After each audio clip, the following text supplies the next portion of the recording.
Welcome to Key Conversations, where you get to connect with the best of the music business, unlocking the secrets to exploding your music career, presented by In the Key of Success.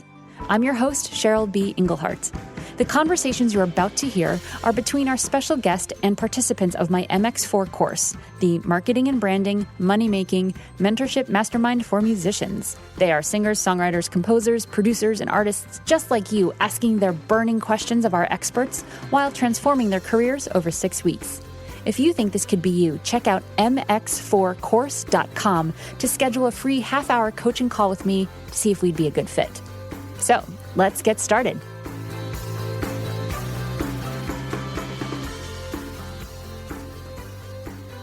Let me introduce to you the very inspiring and maybe not as technically, her computer is not liking this program for some reason, but inspiring Bree Noble. Thank you for hopping on this call, and sorry about whatever is going on, which I cannot figure out. Sorry, I don't know if it's my fault, but it just wasn't working for whatever reason. All right, so Bree, basically we just want to I just want to hear a little bit. I just want to start off what are some of your 3 favorite moments in your career that got you to where you are right now? How did you get started? What are the highlights, and what kind of got you to where you are now? Well, let's see. My 3 favorite moments, I probably have to start with the time I got to sing at Dodger Stadium, which was in front of 60,000 people, which was pretty awesome. I certainly never thought I would sing in front of that many people. Other exciting times, I think, were when I finally figured out how to reach the correct audience for me. I was always just grasping at straws of what to do in my music career and just trying everything and not really succeeding at anything. And when I finally figured out how to hone down on what my audience was and how to create an actual program for myself that I could present to people and say, this is what I do, this is kind of my elevator pitch, it really turned everything around. So I think that the day that I finally figured that out and started implementing that was a huge turnaround in my career. And then I'd say when I got the idea, I specifically remember sitting at my desk in the house I lived in when I got my idea for Women of Substance Radio, and just realizing how much I love to promote other artists and figuring out how I could actually make that happen on a business level and not just doing it as a hobby, but something that I could first of all break even with and then move it forward into a real business. That was a huge highlight for me. Yeah, so I didn't actually give you the proper introduction because I'm still fiddling with the techie stuff over here. But yeah, Bree is an entrepreneur. She's a radio host, founder, CEO of Women of Substance Radio, which is wsradio.com. It's a really great organization. It's really supportive of women. And then you have these female empowerment courses, and you do a lot of other work. And it's not, it's definitely focused on females, but your experience as a radio guru in general, I think is really, really important. And I think the listeners and the people here on this call are going to be interested in sort of what your selection process is, what has certain musicians or songs stand out from others. So I think I'm gonna start off the question. See if you guys have questions here. We've got Matt Moldover. Your stage name is Moldover, so sorry, stick with that. So Moldover, do you have any questions for Bree to get this started? No, you're just gonna listen. Are you listening, or do you have a? I'd like to listen more. Just learn more about her. Okay, cool. Casey, do you have any questions to start off? You got Casey Polk. Yes, I have a question. Okay, great. My question is, I also noticed that you are a music business coach. So my question is, kind of just what are some practices or things that musicians should do on a daily basis that could kind of further or promote our careers? What are some non-negotiable things that we should be trying to do every day just to help get us out there, to help promote ourselves and things like that? Absolutely. Yeah, I definitely go through this in my Jumpstart class, because I think musicians generally don't have a focus or a routine that I think is important if you actually want to have a real career that's like sustainable. You have to treat your music like a job, and you have to I think the biggest thing is to have some kind of to-do list set up, and whether you want to do that on your phone or you like to do it on paper, you need to have a to-do list that you keep with you at all times, and you go over every single day, and you need to organize it in such a way that you don't feel totally overwhelmed by what you need to do. You need to pick out like maybe the 3 most important things to do in that particular day. Like if you didn't do them, big consequences would occur. Like if you don't practice for this gig that's happening tomorrow, and it's like a huge gig that's going to be a big deal to you, and you don't take out that hour to practice for it, it's going to be a big consequence. So that would be number 1 on your list. I think a lot of times people are just like, okay, what do I need to do today? And not like prioritizing anything. And that's a lot of time wasted. And I think the other thing too for musicians is just to really have some kind of self-focusing practice. I have a lot of friends that are getting into doing the Miracle Morning, which I'm not sure if you've heard of, but it's a book that talks about just taking out a certain amount of time in your morning and having a regimented thing where you write, you read a little bit, you do some, self-care kind of things, like maybe affirmations to yourself, or just focusing on what your goals are that are short-term and then long-term. And I think that really makes a huge difference in productivity. And if we're going to make it as musicians, we need to learn to be productive and not just throwing things out there. Cool. Thank you so much. Yeah, Bree, I love that you said Sure. the to-do list. We actually had a great conversation in this course a couple weeks ago about to-do lists and how they can really easily get overwhelming, especially if you're not ticking off the things as much as you want to. And I like that you say definitely prioritize and know which ones are going to have the consequence. I think consequences that word like tends to be like ooh negative, but I think it is something that's like, if I don't do this, what would happen? If I do this, what would happen? And that's a great way to sort of see is that task worthy of your to-do list in the first place, and where does it really need to fall in terms of your schedule. The one extra thing that I want to put in is, instead of just having the list sort of floating around and you get to it when you get to it, I like to definitely schedule each task. So the first task that's most important, that maybe that has to happen at 4:00 this afternoon, but throughout the week, like put all those tasks in. And then when your schedule sends you a little reminder in 5 minutes, it's time for you to do this thing that you said, then you actually go do it. So having that relationship with your calendar so that it can support the to-do list, I think is even more powerful too. Helps the prioritizing actually. Yeah, absolutely. Because I did forget to mention that you need to really schedule a time every day to go over your to-do list, and then reprioritize every day and put those things in your calendar, like you said, and actually put an alarm on your phone. And if one of those things is, I need to spend an hour learning how to use MailChimp so I can send out my mailing list, because every time I go to send a mailing list out, I don't know what I'm doing. Then you put that time in your phone and say, okay, this is my focus time, and the alarm bell is going to go off, and I'm going to sit down and do it. Yeah, it's hard. It's hard, and stuff changes a lot with musicians, so it's hard to schedule a month out, let alone a week out. So looking at it daily is also really great. So cool. So the third person we have on this call is Cherise. So Cherise, do you have any questions for Bree? I don't really have any yet. I definitely would like to hear more from Okay, you cool. first. So then I get to ask. Oh, we got Matt's got a question. Okay, awesome. Go ahead. Moldova. Well, I just noticed that you have kids. I have only a small number of friends who are working in the music industry and have families, and so I was just wondering how you balance that, like what you learned through that process. How that works, having a family and doing creative stuff in music. It's interesting. I've been getting that question a lot lately because I work specifically with women. And, a lot of women are like, how can I be a mom and still do this? And when I really ramped up my music career, I did have a 2-year-old.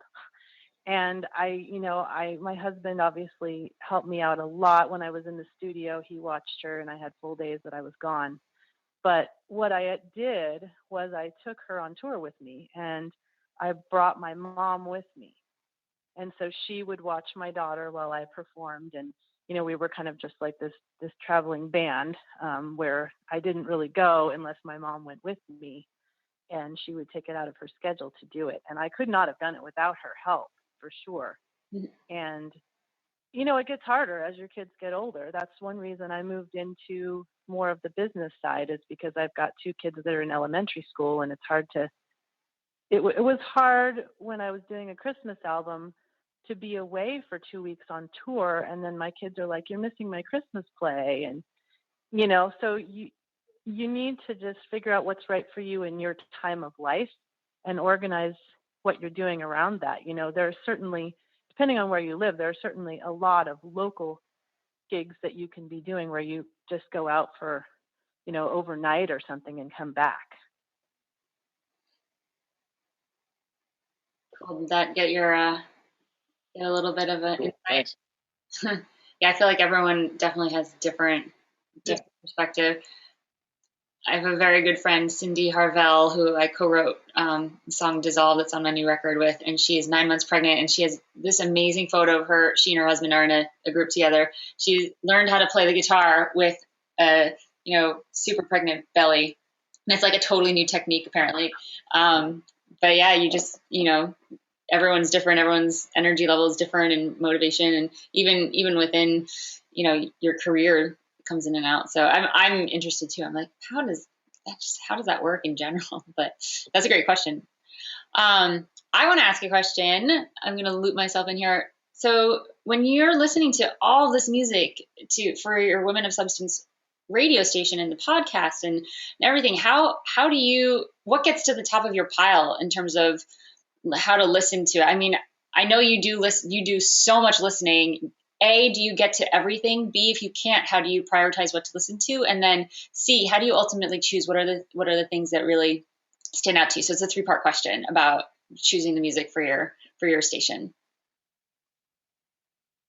Okay. Well, I feel so strongly about independent artists. I don't feel comfortable saying that, you can submit to my station and then not getting to everything. And that's one reason why I have a small submission fee, because I do that in order to cover my time to listen.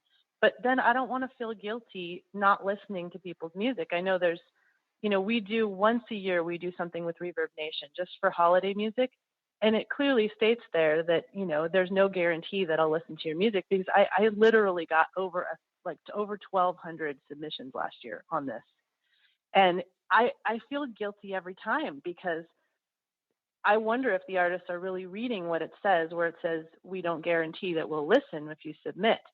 And so I don't feel comfortable with that in my general practice. And so that's why I ask a little bit of upfront, very, very small fee, upfront money to submit, because I do listen to everything that comes through that way, through any of the approved channels that we have on our website.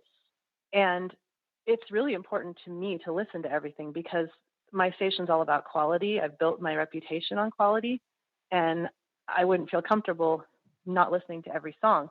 Now, there are some times when I listen to like literally 5 seconds of it and I go, no, production quality is not there. This is not radio ready. And I move on.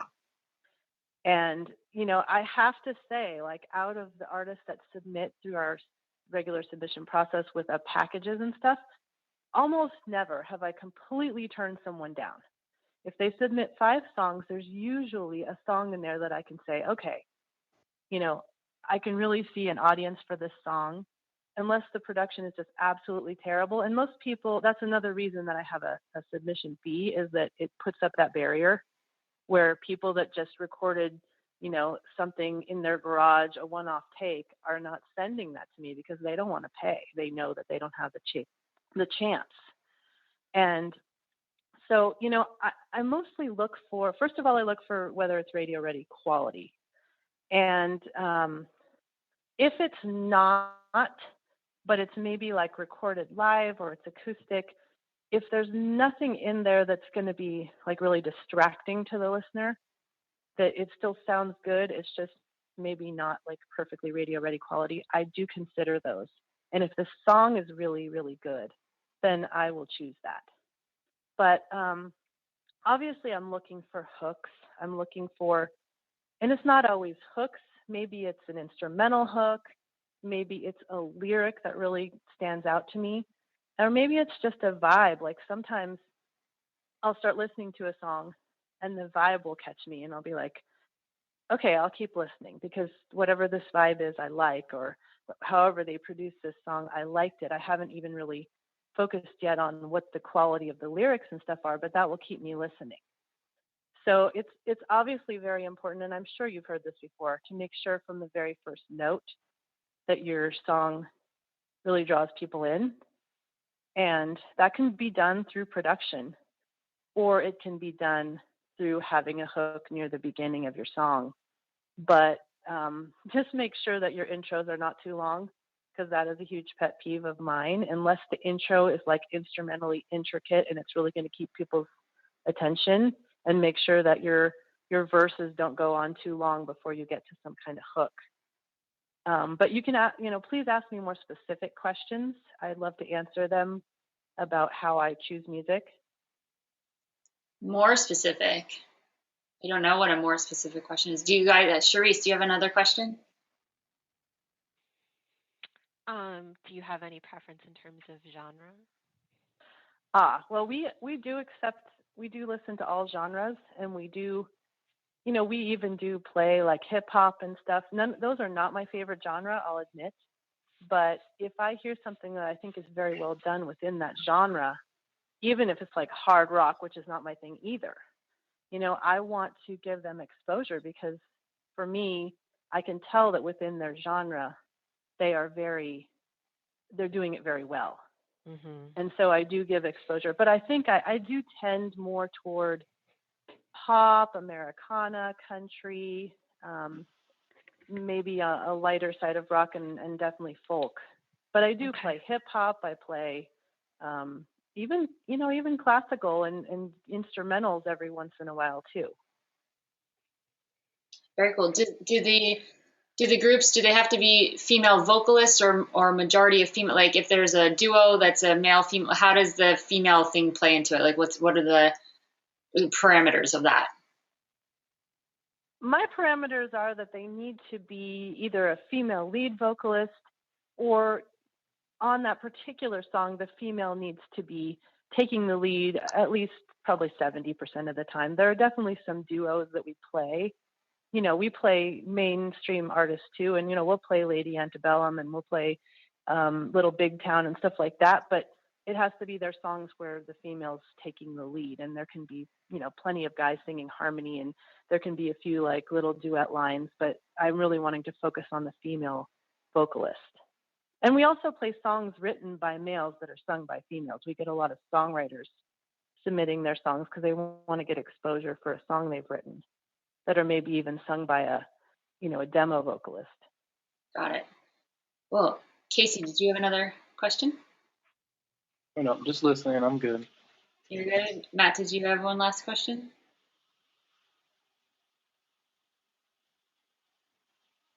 I guess how's the radio podcasting world changed since you've been in it? Like, is technology and advances with mobile devices, all that kind of stuff, is that changing the environment that you're working in?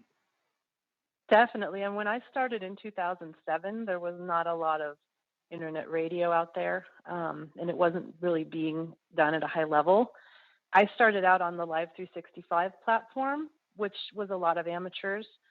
And I moved up as time went on and changed to a commercial station. And then a couple years ago, we switched to a platform that allowed for mobile apps, which has been a big deal. A lot of people listen on their iPhone. And then now there's kind of aggregator sites like TuneIn and iHeartRadio. And a lot of people listen to us through those, which is cool because it opens up a whole new audience. And then as far as podcasting, I really think it's really taking off right now. Podcasting is just huge in the growth area. And there's a lot of interview kind of shows, kind of like this. And I have an interview show also. There's not a ton of new music shows, I think, coming out. as much as there is interview shows. So I felt like there was really a good niche for me to jump into in having a daily or a 5 days a week, weekday music show where we're introducing all new music by independent artists, because on the radio station, I put label artists alongside the independents, which has always been a big theme for me, because I wanted people to come on because they wanted to hear Colby Calais and then discover somebody else that they've never heard that they find who is, just in the same caliber. But on the podcast, because of copyright issues, I play all independent artists. Very cool. Do you have a follow-up, Matt? You look like you have a... Well, I guess I was wondering about that. Like, I'm not super knowledgeable about radio copyright and the licenses you have to get. Like, and I don't want you to get into too much of that because it's probably not applicable to the class. But I guess that's like for your podcast, you don't want to have to get the whole ASCAP, BMI, or whatever blanket license you have to get for broadcast radio. Right. We do pay for the blanket license for radio. So we use streamlicensing.com, and we pay, a percentage every month based upon the revenue that we're bringing in, which is not a lot. But, if you get on a lot of different independent radio stations, it could probably add up, a little bit for each one for you, because the streamlicensing.com does report everything that we play. And so if you're registered with your pro, then it will get reported. As for the podcast, there is no licensing and reporting, which is why I ask explicit permission for every song that I use.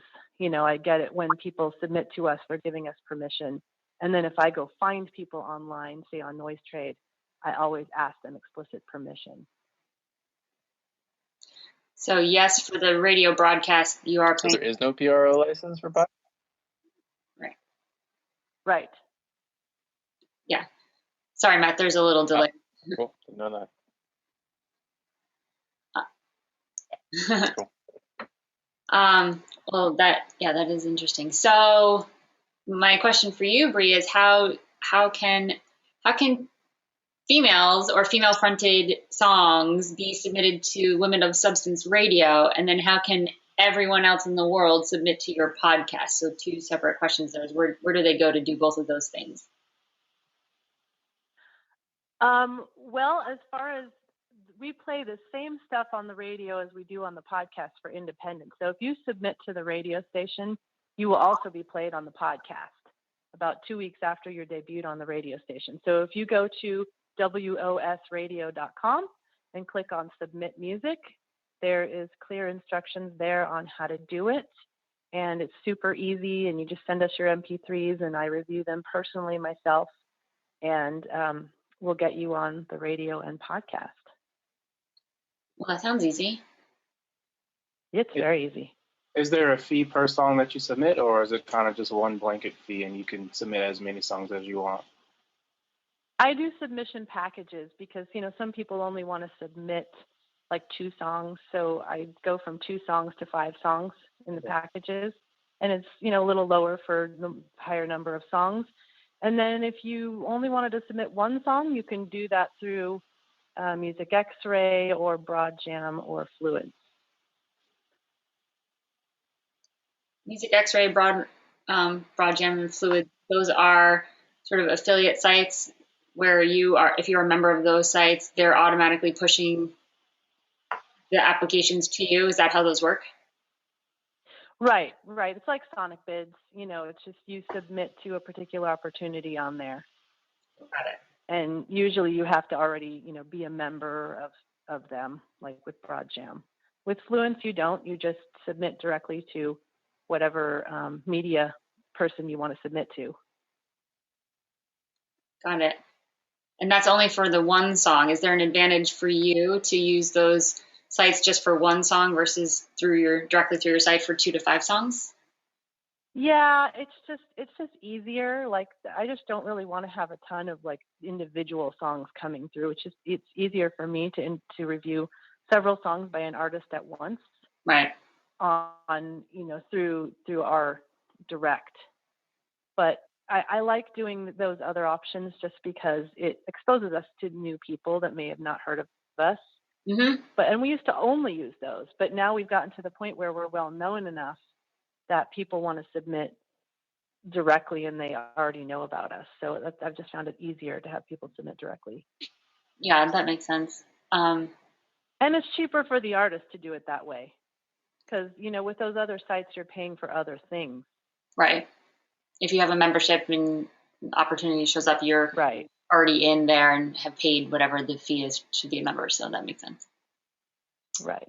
Sharice, do you have a last question?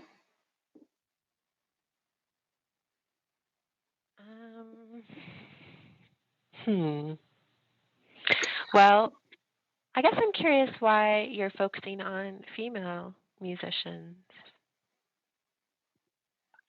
It was kind of a happy accident.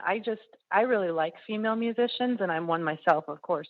Mm-hmm. But I had kind of created this playlist for myself, and the easiest place to do that was on this live365.com site, because I could listen to it at work. And, I didn't have to have my device with me. I mean, this is way back in the days before devices and stuff. This was 2000. And I just started making a playlist of things I liked and independent female musicians that I met along the way, and I liked their stuff and couldn't hear them on the radio. And it just kind of grew from there. And when I thought about creating into a business, I thought, this is a cool niche. Like, nobody's really filling this niche and focusing on females. And I think there needs to be more focus on females. If you listen to, any radio station or XM radio, like the Pulse or something, I mean, there are more females on there than there used to be, but it's still at least like a 70-30 split. Mm-hmm. And I wanted to give a place where I could really promote women and show, how much they had to offer to the industry. Awesome. Yeah. Well, thank you so much, Bree. Again, everyone just go to wsradio.com and check out the podcast, and Bree herself, who's an inspiring music industry go-getter person. And if they have any more questions, is there a way to get in touch with you personally on the website, Bree? Yeah, the best way to get in touch with me is to send an email to Bree, BREE, at femusician.com.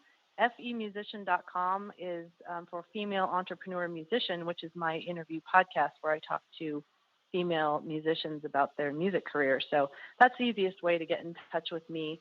You can go to Women of Substance and send a contact there, but it'll go much more direct to me if you send it through femusician.com. You can always get in touch with me on Facebook as well. I have assistants that can send me the message and make sure I get it.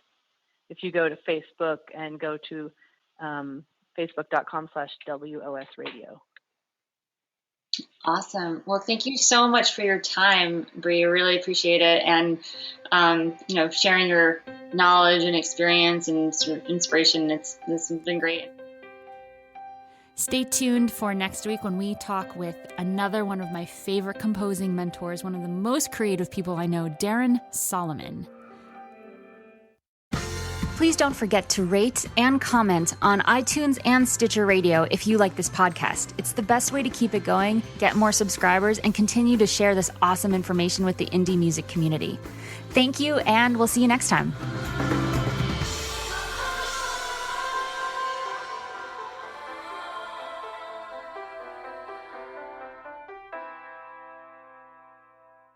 All of the music on this podcast has been created by yours truly. The theme song is called Inevitably, written with Cameron Ernst and produced by Joey Ock. You can find all the songs, plus more information on my music career at CherylBE.com.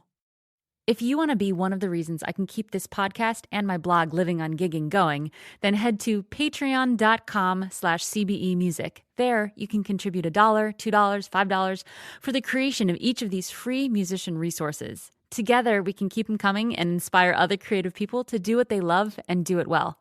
Again, that's patreon.com/CBEmusic. Key Conversations is sponsored in part by Bandzoogle. They make it easy to build a beautiful website for your music. Their step-by-step system gets you online in minutes, and you can choose from hundreds of mobile-friendly themes and customize them with their easy point-and-click editor. All the features you could possibly imagine for a professional website are built in. So, because you are a Key Conversations podcast listener, you get a special 3-month free trial just for you. Go to www.inthekeyofsuccess.com/resources and click on the Bandzoogle logo to access your free extended trial.